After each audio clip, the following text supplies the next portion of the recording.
কিনা জানি না, অনেকেই শুনেছি অনেকেই শুনিনি। জাফর বিন আবু তালিব বলে একজন সাহাবা, জাফর বিন আবু তালিব, তিনি একদিন ফজরের নামাজ পড়ে বাড়ি আসলেন।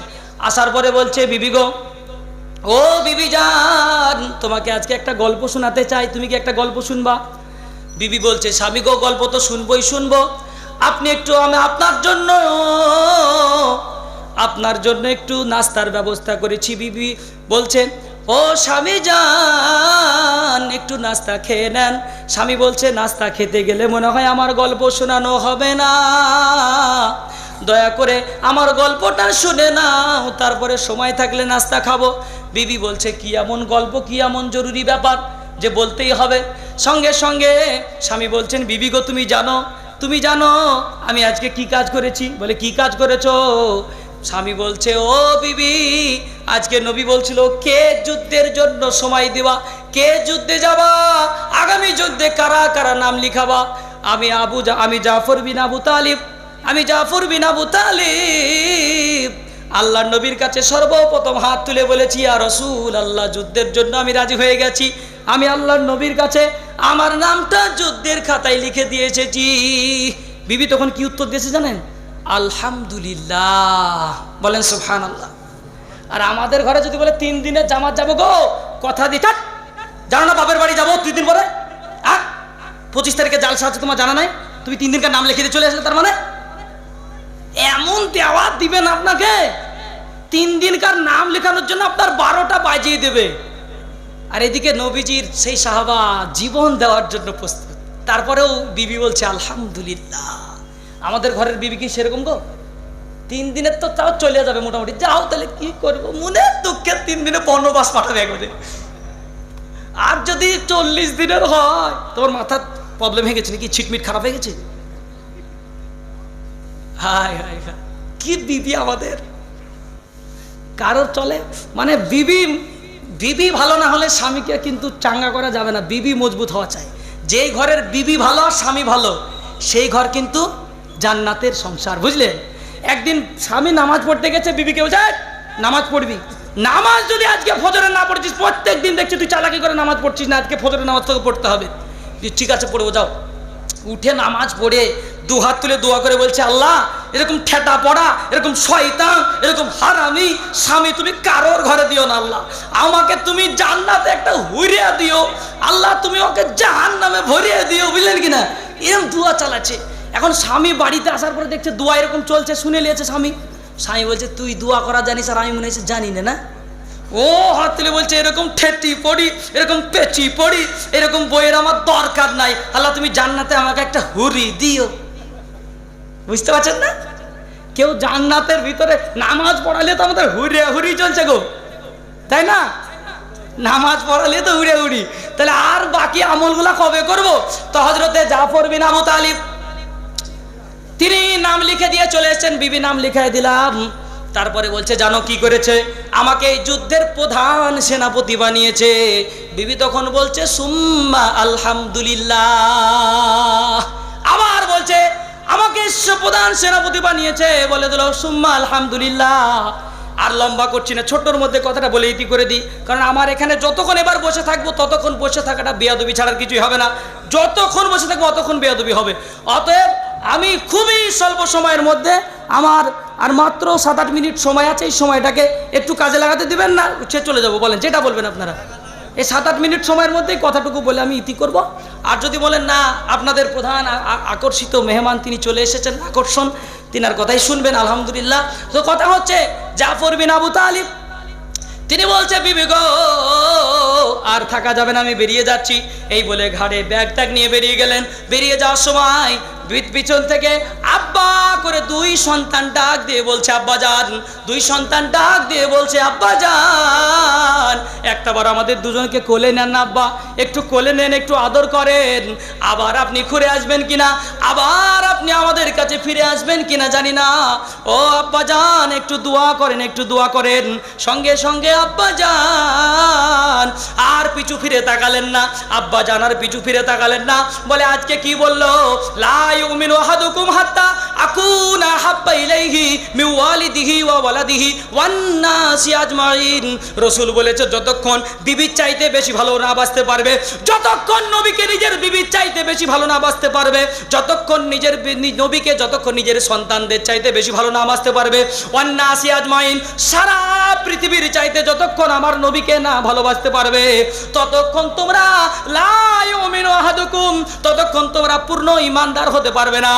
এই জন্য নবীজির সাহাবা আবু জাফর বিন আবু তালিব বলছে, আর আমি ফিরে তাকাতে পারলাম না, আর আমি পিছন দিকে তাকাতে পারলাম না, আর আমার দ্বারা পিছনে তাকানো সম্ভব হলো না। আমি রাসূলুল্লাহর প্রেমে যুদ্ধের ময়দানের জন্য প্রস্তুতি নিয়ে আমি যুদ্ধের ময়দানের দিকে টানা দিলাম, যুদ্ধের ময়দানের দিকে রওনা দিলাম। সঙ্গে সঙ্গে জাফর বিন আবু তালিব যুদ্ধের ময়দানে, ছোট করছি গল্পটাকে, যুদ্ধের ময়দানে পৌঁছে গেলেন। যাওয়ার পরে কালেমার এক হাতে পতাকা নিয়ে আর এক হাতে যুদ্ধ করছেন জাফর বিন আবু তালিব। এ করতে করতে পিছন থেকে শত্রু দল আসার পরে যেই হাতে পতাকা ছিল টান হাতটাকে এক কোপে কেটে দিল। কেটে দেওয়ার পরে জাফর বিন আবু তালিব বলছে এই কালেমার পতাকে পড়তে দেওয়া হবে না, এই কালেমার পতাকে পড়তে দেওয়া হবে না। জাফর বিন আবু তালিব কি করলেন, সঙ্গে সঙ্গে চট করে বাঁ হাত দিয়ে কালেমার পতাকাটাকে ধরে নিলেন। কালেমার পতাকাটাকে ধরার পরে এবার বাঁ হাত দিয়ে যথাসাধ্য চেষ্টা করছেন যুদ্ধ চালিয়ে যাওয়ার। এমত অবস্থায় বাঁ হাতটাও কেটে দেওয়া হলো, সঙ্গে সঙ্গে দুই হাত কেটে গেল। কোথায় আর ধরবে, কিসে আর ধরবে?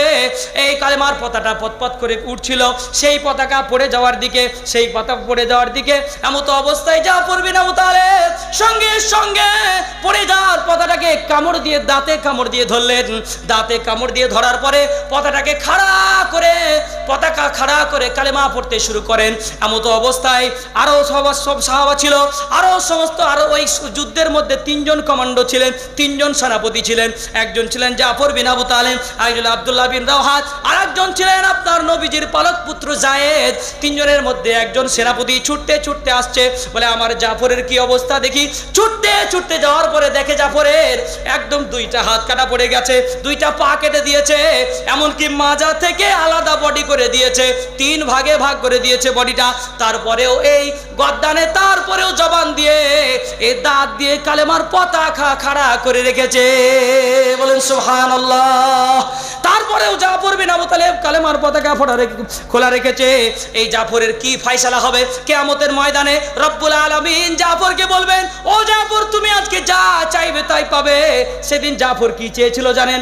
আমার গোটা গল্পের মধ্যে কিছু ভালো, গোটা গল্পের মধ্যে যতটা আমি অনুপ্রাণিত হয়েছি তার চাইতে জাফর বিন আবু তালিবের এই কথাটা আমার বড় ভালো লেগেছে, এই কথাটা আমার দিলের মধ্যে লেগেছে। জাফর বিন আবু তালিবকে বলল, ও জাফর তুমি আজকে যা চাইবে তাই পাবে। জাফর বিন আবু তালিব সেদিন বলল, আল্লাহ তাই কি দিবেন নাকি? বলে জাফর বলছেন, আল্লাহ আর একবার আমাকে দুনিয়ায় পাঠিয়ে দাও, আর একবার রাসূলুল্লাহর শানে থাকবো, রাসূলুল্লাহর সহবতে থাকবো, আর একবার আমি ইসলামের জন্য জীবন দিতে চাই, বলেন সুবহানাল্লাহ। আর একবার যাব, আমার কানগুলোকে কেটে দেবে, আমার চোখগুলোকে তুলে দেবে, আমার নাকগুলো কেটে দেবে, আমার হাত কেটে দেবে। সেদিন আমার এই কান, নাকগুলোকে, আমার চোখগুলোকে তোমার সামনে রাখবো, রাখার পরে বলবে, তুমি বলবে, ও আবু জাফর, ও জাফর বিন আবু তালিব তোমার কান কোথায়? সেদিন আমি একটা বাক্য বলার জন্য প্রস্তুত থাকবো, বলবো, আল্লাহ গো আমার কানটা তোমার রাস্তায় দিয়ে দিয়েছি, আমার চোখটা তোমার রাস্তায় দিয়ে দিয়েছি, আমার হাতগুলো তোমার রাস্তায় দিয়ে দিয়েছি, শুধু তোমার রাস্তায় আমার হাত দিয়েছি। এই কথাটা বলার জন্য আবু জাফর বলছে, আমার জান্নাতের দরকার নাই, আল্লাহ তুমি আবার আমাকে দুনিয়াতে পাঠাও, আমি যেন আর একবার হাত কাটা জাফর হয়ে তোমার সামনে দাঁড়াতে পারি, বলেন সুবহানাল্লাহ।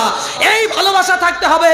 জাফর রাদিয়াল্লাহু তাআলা আনহু একটা হাত দেওয়ার জন্য প্রস্তুত, বডি দেওয়ার জন্য প্রস্তুত, জীবন দেওয়ার জন্য প্রস্তুত।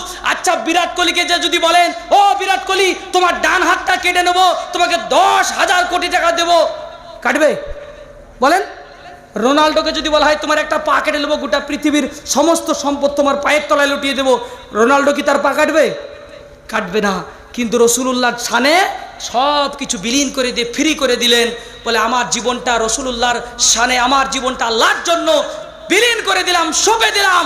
ও মুসলমান, জাফর বিন আবু তালিব যদি নিজেকে আল্লাহর জন্য সমস্ত সব কিছু বিলীন করে দিতে পারে, তুমি সামান্য আল্লাহর জন্য 5 ওয়াক্ত নামাজটা, আল্লাহর জন্য শীতের রাত্রের গরম বিছানাটা, স্ত্রীর গরম বিছানাটা ছেড়ে শুধু মসজিদ পর্যন্ত গিয়ে ফজরের নামাজটা পড়তে পারো না, তোমার যদি হাত কাটার টাইম আসে তুমি হাত দিবা?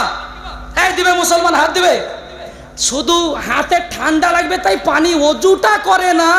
এই মুসলমান যুদ্ধের জন্য ডাক পড়লে বলে যুদ্ধ করবে, একেবারে মিথ্যা কথা।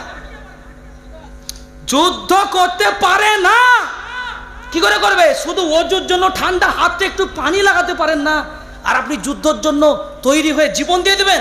বিশ্বাস হচ্ছে না, তবে আল্লাহ কবুল করুন। যদি এটাই শেষ, এই কথাটা একটু ছোট্ট একটু 2 লাইনের গজল বলে শেষ করি। যদি জীবনটা বেলাতে চাও, যদি রক্ত ঝরাতে চাও, যদি জীবনটা বেলাতে চাও, যদি রক্ত ঝরাতে চাও, দিনের পথে খোদার রাহে, দিনের পথে খোদার রাহে জীবনটা বিলিয়ে দাও।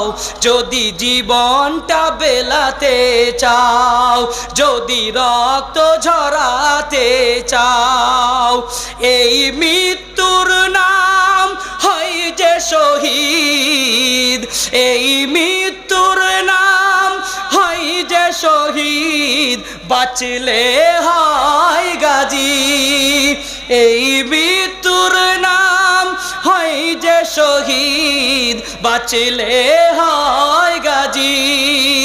এ পথে জীবন দিলে মহান খোদা, মহান আল্লাহ থাকেন রাজি। এ জীবনের বিনিময়ে, এ জীবনের বিনিময়ে জান্নাত ক্রয় করে নাও।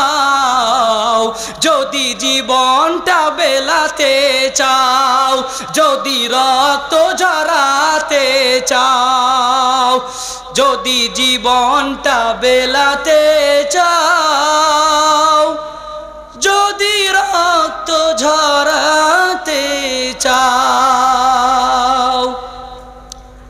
আলহামদুলিল্লাহ।